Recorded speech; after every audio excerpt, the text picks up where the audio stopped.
My name is Jason Weiser, and for the last 4 years, I've been teaching a crazy pants course at Tufts University called Game Design, which is actually tabletop game design, alternate reality game design, game testing, introduction to the Unity game engine and C# programming, intro to 3D art and animation, intro to 2D art and UI, intro to audio for games, paper prototyping, level design, including rational game design, and encounter building, VR tools and considerations, team building and communication, digital game prototyping, pipeline development, modes of team management, marketing, industry networking, and more. This past fall, I described this course to the excellent Mr. Ian Schreiber, who's on the board of the Education Summit, and his response boiled down to, "This course of yours breaks all the rules I know for game education. I always tell people to learn one thing at a time, otherwise you're going to end up frustrated with a doomed project, and yet you just mash it all together and go. In my head, I can't imagine how this could possibly work. Do you ever get any decent quality games out of the class, or is it 100% train wrecks and learning by failure?" I'm not doing a particularly good Ian imitation, but in other words, who would ever want to take this circus, and who would ever want to teach it? And I said to him, actually, all the projects succeed as engaging and playable prototypes, and many are really original, and some have gone on to be published on the Steam and the App Stores. And then last month, he asked me to deliver a talk where I prove this can work in front of hundreds of people. And in fact, we got a couple hundred of you. So here we are. Thank you for being here. I should mention a couple of things. Please turn off your audio devices. And when you get your eval thingy, please fill out the eval thingy. So a bit of background, I'm an animator and game designer and educator. I animate for games and museums and robots and television. And I'm the creative director of Yaya Play Games, where I design stuff with my daughter, including the award-winning card game Monsters in the Elevator. And for the last 25 years, I've been teaching. In hindsight, I can see that my early teaching career courses had a scope problem. I started in Teach for America at a Baltimore school for students who had dropped out and asked to return. And being serious about education for the first time, many wanted as much as I could give them. So I taught international dance and art alongside creative writing and literature. And I thought my job was to pack my courses to the limit of what they could manage. When my classes got a reputation as the most demanding in the department gave me the top students. And this did not incline me to reduce scope. And then at the Art Institutes, my students were entirely dedicated to the fields of games and animation and wanted everything I had to offer. And my goal in every course, no matter how introductory, was to maximize their portfolio output. So in a just 10-week intro to 3D modeling course, we would create full portfolio-ready photographic room interiors and 2 full high-detailed characters in an intro course. My students did not sleep.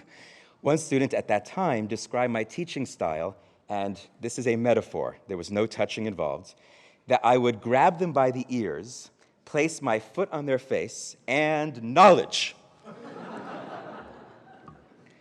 This approach seemed to be validated at Pixar Animation Studios, where I taught a workshop for the layout team in summer of 2005. I built a crazy in-depth course, and they tirelessly devoured everything I gave. So eventually, I had to pry their fingers off the keyboards to get them to take a break. I thought, this is how to teach the subjects of animation and games. You stuff the students until they burst. But I changed priorities around 2011 when I started teaching at other colleges, where the students had many interests beyond my subjects. They did not want everything I could give them. So Intro to 3D became more of a minimum viable product to show competency, just one hard surface and one organic object. And we animated using industry rigs, and my classes no longer took over their lives. The goals of my courses switched from massive portfolio content to concept mastery and confidence building with small scoped projects. So they felt empowered to take the concepts further outside of the course if they chose. And then Tufts happened. I casually emailed a friend in the Tufts Computer Science Department asking, "What are you folks doing with games?" And he invited me to pitch the department. Now, usually when I design curriculum for new game development programs, I follow a somewhat typical model with 5 or 6 courses. There is tabletop game design to learn mechanics and how to organize humans into playful experiences, and level design where we learn a digital game engine like Unity, a course on game environment art, a course on programming and prototyping, their first small original digital game, and then a capstone semester or 2 on team production. And as mentioned in Ian's feedback, each topic is taught on its own to grow skills in that one area. So I suggested this to my friend at Tufts, a multi-course curriculum in games in their computer science department. And he said, how about you just try one class? And since it was for the computer science department, they would expect it to include a lot of programming. So I thought that's 4 game courses stuffed into one class, and that's already crazy, so why not make it the full 5? In my interview with the CS department chair, I did not emphasize that my course would be 5 semesters of traditional game design education in one term. I promised to teach her students how to think and plan before they code, and that they would experience a team software development pipeline. And she said yes. But it was made clear to me that this was an experiment, and if the course was not a big hit with the students, it would not be repeated. This crazy class had to work the first time. And personally, having spent a few years making manageable courses, after a decade of crazy scoped ones, I wanted my students to leave this course feeling fulfilled and happy, and not burned out. To do this, I asked for teaching assistants to offer coding labs and a flexible classroom that allowed us to move tables to switch between group work and playtesting and lecture. I built every single assignment around teamwork to support student motivation and creativity, but also to give every student a net to catch them with each other, and supportive lessons in improving their teamwork. It wasn't just, okay, you know how to be teams because you're humans. We would teach them how to work with each other. I built a robust course website which offers clear expectations and resources, a detailed weekly schedule and homework reminders, lecture notes, assignment rubrics, tutorial videos to review the tools at their own pace, examples from past students, and sources for further learning. This site allows students to see the full scope of the course and so feel some control over their experience. This is at madwomb.com/Tufts. You are all welcome to take whatever you want. Finally, I used what I call stacking theory to structure the lessons. Stacking theory understands that students only learn one thing well at a time, but proposes that if students are exposed to more things in the same class meeting without deadline pressure, they can get curious and begin to absorb these others. Here's how the core topics are stacked in this course. The class meets once a week for 3 hours. We discuss and practice the one critical topic for that week's homework, and you can see the stars, and introduce 2 to 3 other ideas or tool sets that will be important later. So for example, a month before anyone will need to make anything in 3D for homework, we start learning basic modeling and texturing. By the time these concepts are needed for homework, they have been explored multiple times with room for confidence-building success and opportunities for wrong turns to be corrected, which reduces stress and frustration. By the time we reach final game production after midterms, we've experienced most of the tools needed to accomplish it. This is a high-level summary, but we're about to go into this in detail.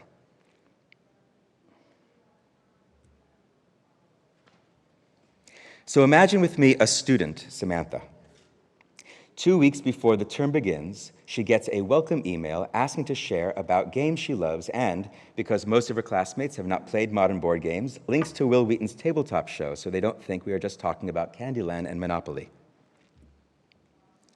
The first 6 weeks focus on tabletop games, and the students work in 2-week teams. On day 1, we distinguish between mechanics and story to focus on mechanics. Samantha forms a team with 3 other students and designs a tabletop game inspired by weird boards and toys.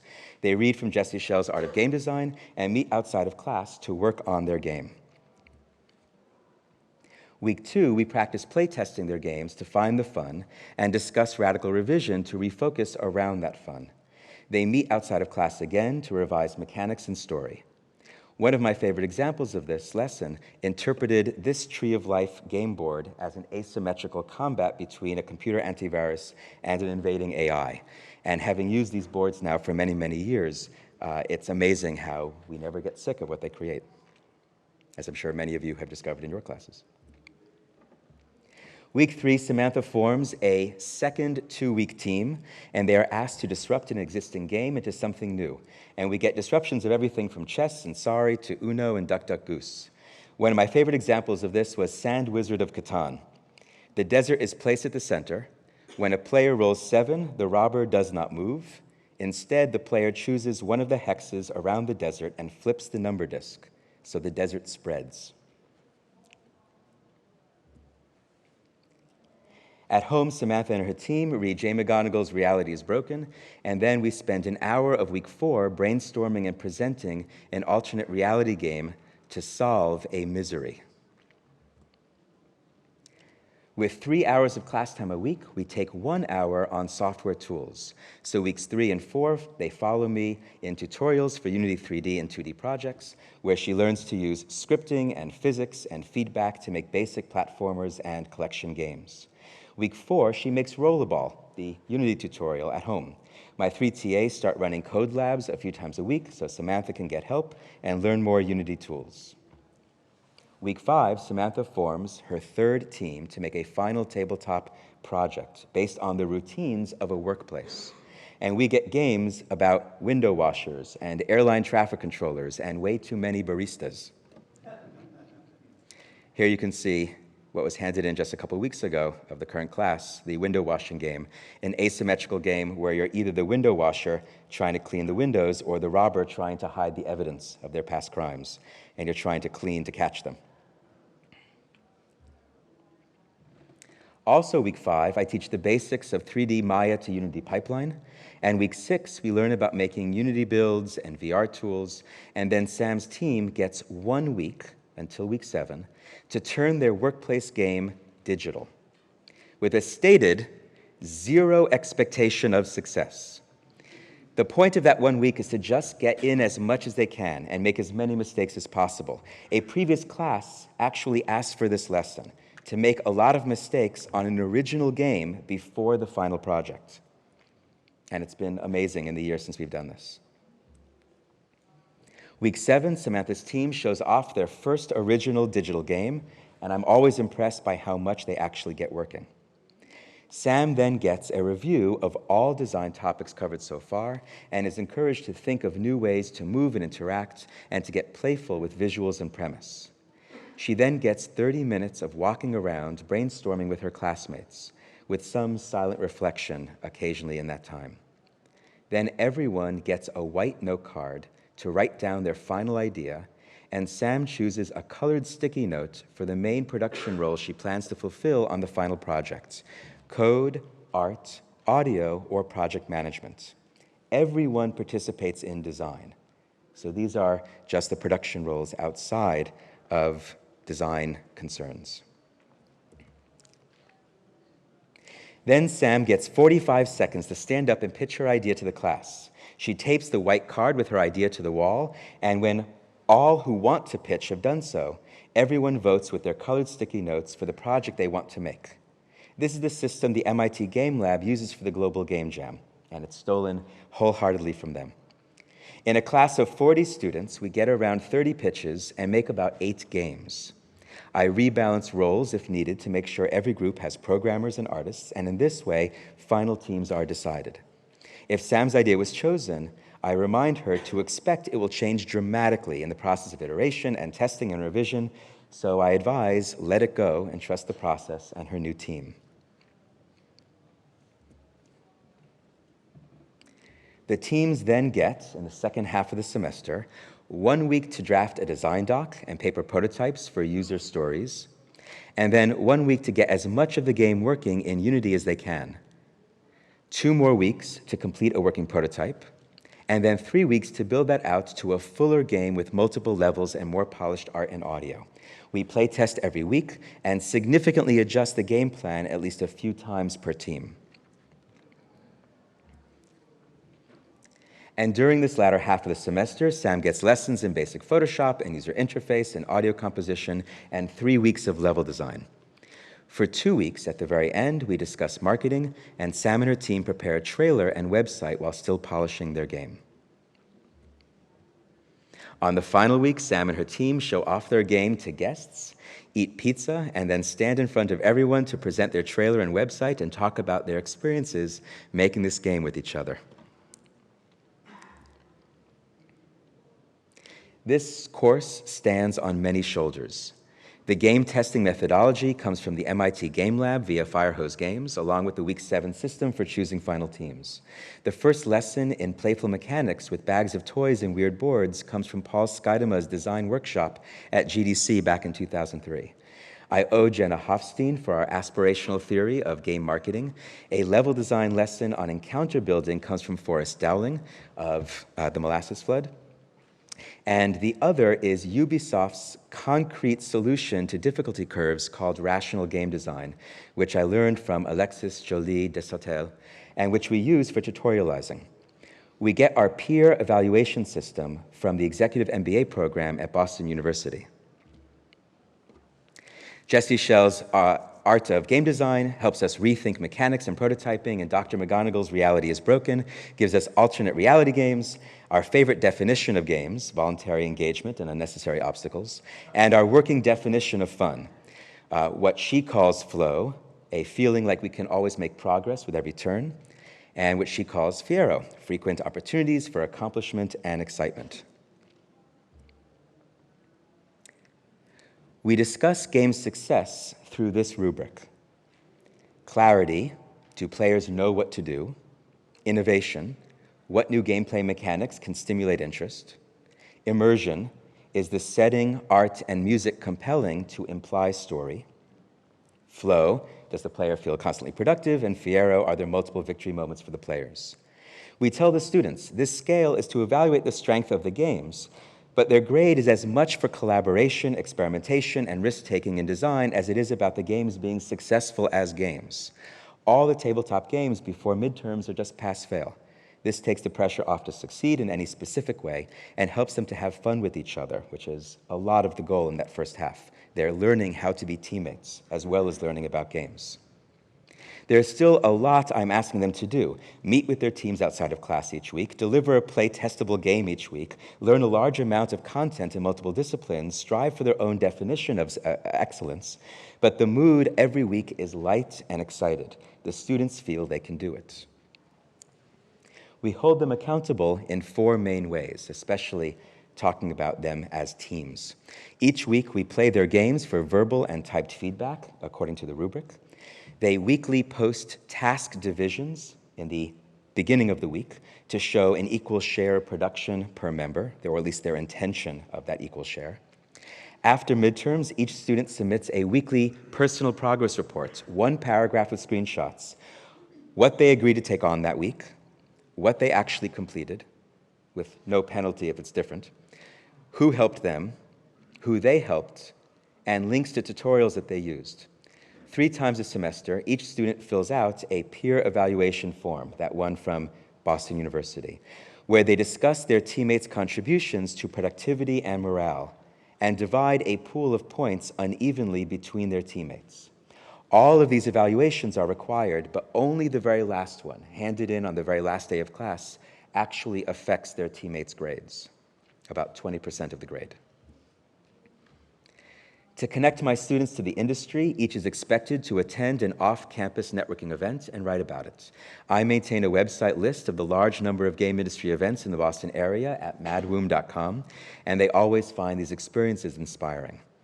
To further engage them with the industry, just this year, I added video lectures by prominent game designers. Some are my personal heroes, some I actively disagree with, but it gets other voices into the room than my own, and gets my students thinking about who makes the games they love and to imagine themselves up there inspiring others. And you'll see that on the website at the bottom of each week, a different link. I've taught this course 9 times at Tufts and Harvard in the last 4 years. I've seen it build students' confidence in their ability to create and work well with others, and while they work hard, I don't see them burn out, and everyone stays positively engaged throughout the term. I am so proud of what our students create in this course. The games are always playable, often beautiful, and frequently downright weird. Here's a small sample of the 40 final project games made in the course at Tufts. You can see the rest are linked from the course website, every single one made in the course. And I'd like to briefly talk about one game. Displaced is one of my all-time favorites, created the very first semester I taught this course. And I love it in part because I was dead sure it would not work. The original pitch was for a game where the player gets worse at playing the game the more they play it. This sounded terrible to me. Players want to grow in mastery. This would yield poor Flo and Fierro, but they stuck to their guns and made an amazing platformer about self-doubt and isolation and empathy, where we play a blob accidentally absorbing junk strewn around the level, growing in size and weight as they absorb it, so we move slower and jump less high to avoid the many red monsters and death traps. The mechanic and theme work so well together, and the levels were tuned with exceptional care. I tell every class since then about this game to let them know to always listen to my advice, except when they shouldn't. And I think I have enough time to actually show you the trailer for that game.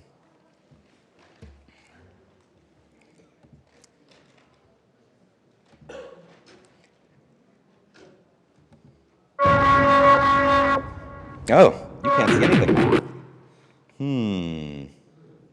Now it got complicated. If I do this. Nope. Sorry.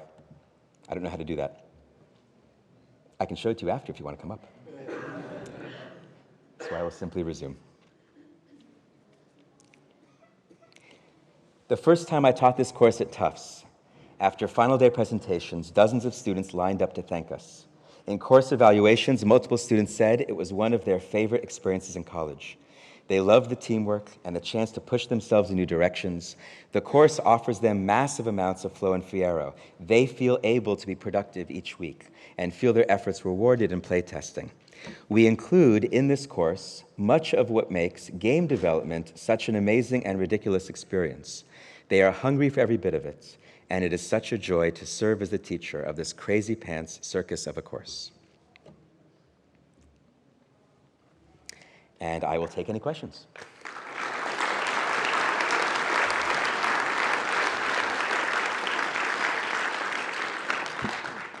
I wonder if while I take questions, if maybe someone can come up and figure out how to get the trailer to be visible on that screen, because it is really fun.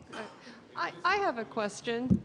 My question relates to what experience level are your students coming in at? Because I have a sort of intro survey class, and at week 5, I'm still trying to teach them how to unzip a file. So I'm just wondering, are they more advanced in sort of their technical skills, or are they fully freshmen? Yeah.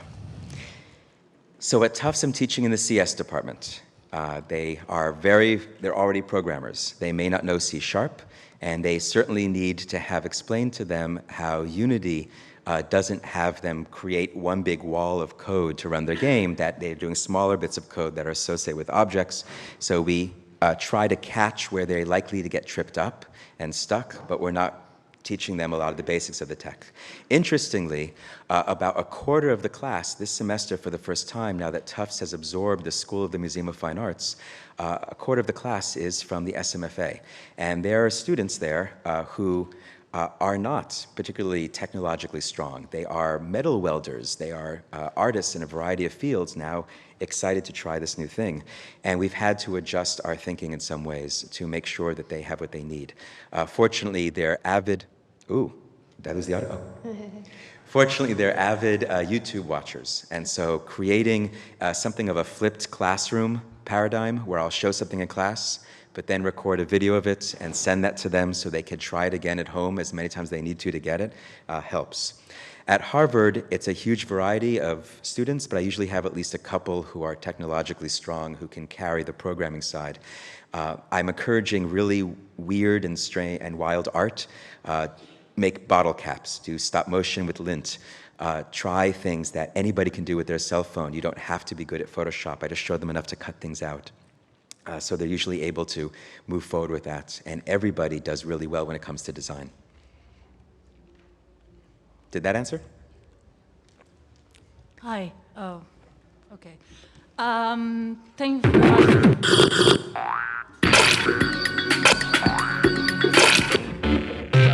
Well done. The AV just trolled us. It's fine. Thank you very much. Please continue. Yeah, thank you very much for the talk. Just a question that might be either not really relevant or a longer conversation, but so I teach in a university in Toronto, and not the University of Toronto, but I teach in a university in Toronto. And one of the things is we have a little bit more flexibility, like there's 3 classes, not 1, but not too much. And one of the things I struggle with is coming from someone who came from art school first, is the structure of the way the class is organized, where there is an hour and a half lecture and then 2-hour lab. And it's really hard to sort of have the flexibility of, for example, having an hour of like a technical thing.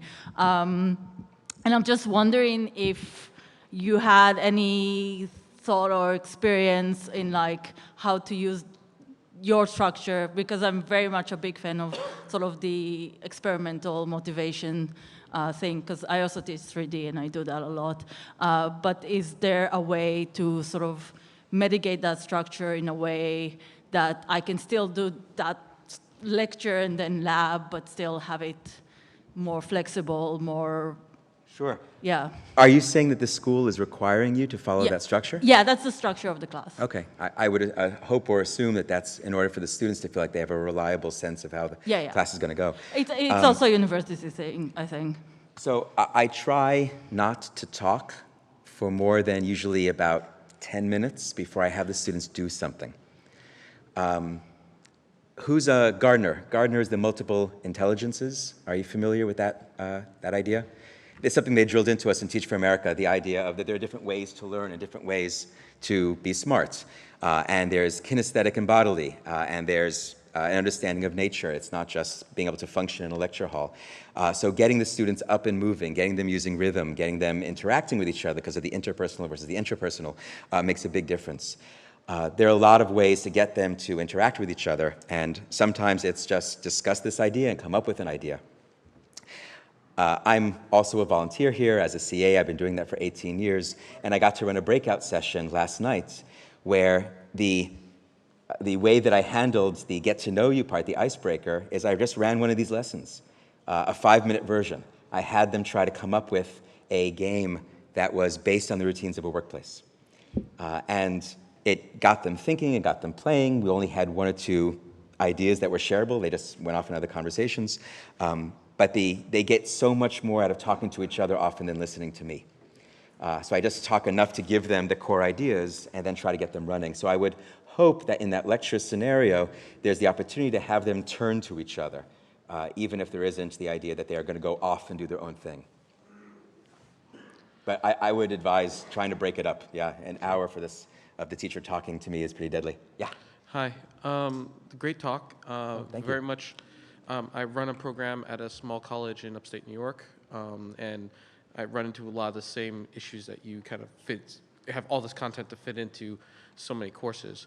But I was wondering if you could, I saw you had peer evaluations towards the later end, and what do you, like I have my particular methodologies of how to deal with problem teams, or like the one student that's, or everyone is like getting, and so how do you deal with intra-group conflicts in this sort of course? So one thing that we do is we talk in the very beginning of the semester about what we're here for. And I'm certainly fortunate that I'm teaching at the moment at Tufts and at Harvard, and I've got students who, for the most part, are very much there to learn and have self-selected out some of the issues that we sometimes see. But we certainly get conflicts, and we certainly get students who are making wrong choices. Artists have a tendency to not want to hand in their stuff each week. It's their precious. They don't want to let it release. And it's hard to get them to put in 0 drafts, scrap drafts of the work just so we can get things functioning in the game. I have a lesson that talks about that acknowledges that feeling and hopefully helps them get past it a little bit. So we do a lesson on iMessages where we talk about how to speak to each other if you're struggling about something. We do a lesson on how do we optimize each other, talking to each other about the ways in which we can feel best treated, and hopefully establishing, therefore, some ground rules in these lessons, in these teams for what we're expecting from each other. We have another lesson when I'm able to fit it into the semester of playing Witch Hunt, Mafia, just to experience the triangulation, and that can be fun. The first semester we did this, and the department chair who had approved the class came down and played with us. She was a witch. And I make myself very available to the students. I'm checking in. They are reporting on each other with these peer evaluations. The peer evaluations ask 4 main questions. What is this student doing well in terms of productivity? What do you wish they were doing better or more of? How is this student doing in terms of contributing to team morale? What do you wish they're doing more of? And then I give them some concrete numbers. Rate their productivity and the morale, each on a score of 1 to 10.